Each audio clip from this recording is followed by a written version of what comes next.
Sometimes there are some things that we tend to forget, probably because of the stress of looking for how to process your visa. Oh, when am I going to get my cars?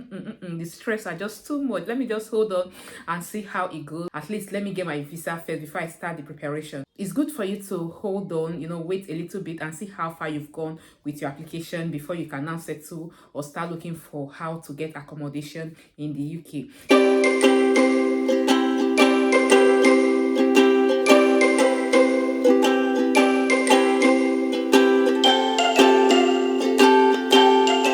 You're welcome back to my channel. My name is Blessing Emozuzu of Blessed channel. So on this channel we talk about UK immigration rules and all that. That is exactly what we do here. As I will always say, I am not a visa agent. I can't process your visa. I don't work with any immigration office. Yes, the information I share on this channel is basically based on experience and then most of the research that I've done so far. I want to use this opportunity to appreciate my subscribers. Yes, my returning subscribers. Thank you so much. Those of you that have been sharing and watching my videos, thank you. I sincerely appreciate. Most of you that have been following me on Facebook, Instagram, Twitter, TikTok, thank you so much. I sincerely appreciate you. If you check the description box, you'll see my channel, like the link to my channel, my other platform where you can just join us. So talking about experience, from now on I'm going to take us to another levels, like where I'll be sharing my own experience. Oh my god, I know most of you cannot wait to say that, like you hearing about my experience. This is life, like how I've been coming through, one thing that I've been passing through since I got to the UK, from one stage to the other, to the state that I am now. Yes,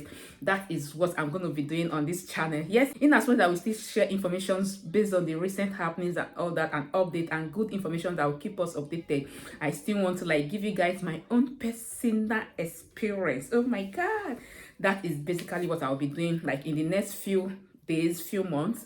Yeah, you will be seeing clips of them. On today's video, still on that same experience, I'm going to share experience on how I was able to get my accommodation, and then at the same time I will be telling us, yes, I know that I've done similar video before.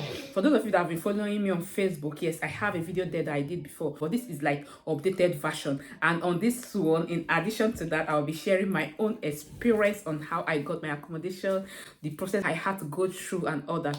So I believe that that will guide you, especially for this new intake, people that are coming in this September. Yes, so I believe that it's going to help you. So talking about accommodation, just like I said, when you're in the process of doing your application, it will get to that stage where you say, let me just get the visa first. Yes, in as much as it's good for you to hold on, for you to be sure that you're coming, but it's still good for you to plan. Yes, even while you are there in your home country. You know why I said so? Because some persons here, just like I will always say, or just like I said in my previous video, some persons here, when they get here, they become stranded. Because you may be thinking that your auntie is there, your cousin is there, your uncle is there, you have someone, you have a friend there in the UK that you can stay with for a while before you get settled and then look for accommodation. Yes, that is good. It's good for you to do that, but don't forget that most of these people, they have their own responsibility. Here in the UK, you find that most times the bills are much. Yes, and there is something about, I know I talked about it in my previous video, there is something about the agreement that you have with your landlord if you're moving in. It's a contract. They give you the agreement, like the contract agreement for you to sign, and once you sign that contract, it's already binding you guys together. That's you and your landlord, so you wouldn't want to go against that contract. And one of those terms in that contract says that you cannot bring in people to come and live with you for long. Yeah, yes, you can have visitors for like 2-3 days or thereabout, but staying, like allowing visitors to stay over like 1 month, 2 months, once they find out, it's going to be a problem for you. So because of this, most people, it could be your friend, it could be your sister, it could be your cousin, it could be your uncle, that you felt that, okay, that you already have this person there, maybe you will just put up with that person for a while. You find out that most of them may just disappoint you because they don't want to like lose their own accommodation. They don't want to enter into trouble, you understand? So in case you have that, after watching this video, I believe that you will understand one of the reasons why most of them are just like that. It's not like they don't want you, yeah, but it's just because of most of the rules that are there. First of all, if you're looking for accommodation, the first thing that should be in your mind is that accommodation that you intend to get. How far is it from public center, like the city center, from train station, bus stations and all that? How far is it to a closer bus stop? Especially most of us that don't have cars, you understand? So those are the factors that you will consider before considering, okay, should I just go for this particular accommodation? And then most of us that are there in our country, in our home country. I want to tell you guys how you can go about this accommodation thing. Here in the UK, it's not where you just walk on the street and then you see house to rent and all that. You just walk, okay, I want to rent it, let me see, and all that. No, here you have to go online. So what I'll be doing, I'll be dropping the links that, like most of the sites where you can get cheaper accommodation. Yeah, I'll be dropping the links on the comment section. So all you have to do is, of course, it's a global world, so you can access these links from anywhere. So all you have to do is just for you to go to the link, you click on, you just put the location, just set it's all about setting. So you just set the location, that's your school, where you're going to, where the location where it is.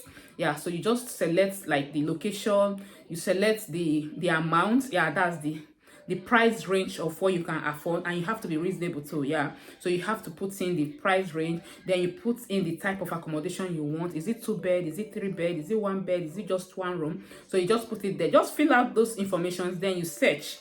It's going to bring a range of accommodations for you, like quite big numbers of them. You see them, so you have to go through, like you go through each of them, you check, you have to read through, read the conditions, read the description of the house, the location, the number and everything. And also, thank God for these people, they always include like the closeness to city center, how far is it to the school, that's to your school, how far is it to the bus station, how far is it to the city center where you can buy things.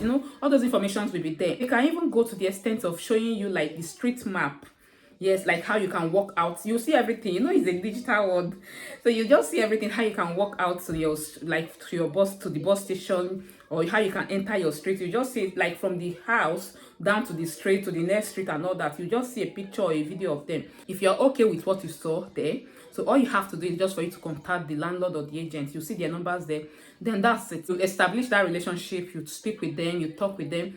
Most of them can schedule online viewing for you. Most of them does. Why some, they will tell you that they want physical viewing, they will want you to come physically to see the house.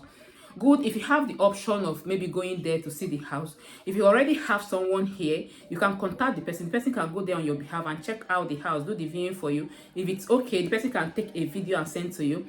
However, there are still some that will allow you to do online viewing. Online viewing is just like as if you are there, but the only difference is that most times it doesn't look like the way it appears. I must be sincere with you, but in that case, at least you already have a knowledge of how this place is going to be. Yeah, at least you have somewhere to lay your head when you get there. Just start making the plans while you are still there. So after viewing and all that, and trust me, it's going to be a long process. That's why I said it's good for you to start on time, like from the start, the date of your application, because once you are okay with it, you have to apply, let them know that you want it. Well, after the viewing, if they are okay with it, they will tell you the documents to send. So all those documentations and all that, it actually takes quite a lot. Like it takes longer period, it takes like 2 weeks, 3 weeks and all that, even 1 month as the case may be.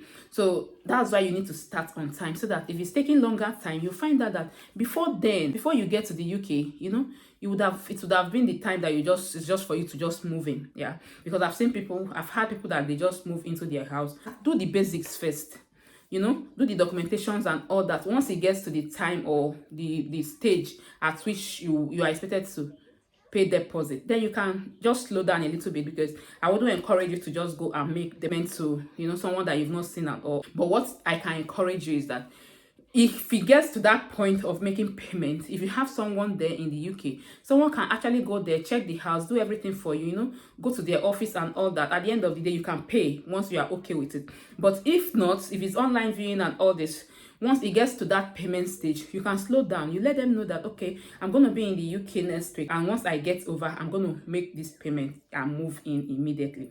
Most of them, they will accept. I've seen cases like that where people just carry their bag and then they move into their house. Unlike you trying to get hotel, if you're paying for a night in a hotel here, you understand what I'm talking about. There is something they call Airbnb. That Airbnb is just like accommodation. It's just like a hotel, but just that maybe they will allow you to cook or do other things there. Only a night. I know how much it is for a night. So imagine if you are staying there for like 1 month, bearing in mind that, okay, maybe within 1 month, I'll just stay there until I get accommodation. Most times it does not turn out the way it is, because even after that 1 month,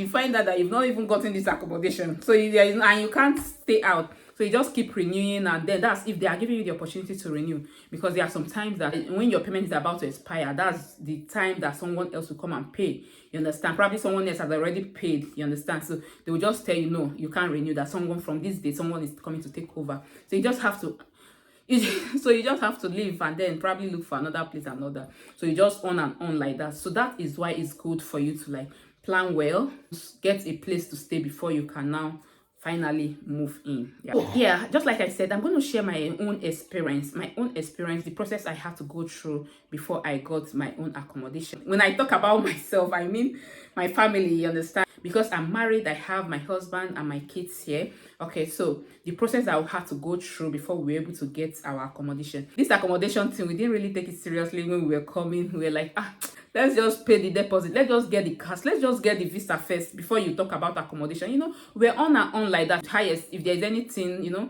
if we cannot stay with our people there, then we can look for a hotel and all that. But the most important thing is that let me just get there first. And that is a very wrong impression. I must tell you, that's a very wrong one. So I wouldn't want you to like go through all that. Yeah. When we got here, accommodation was an issue. Yeah, I must tell you, we had that issue of accommodation because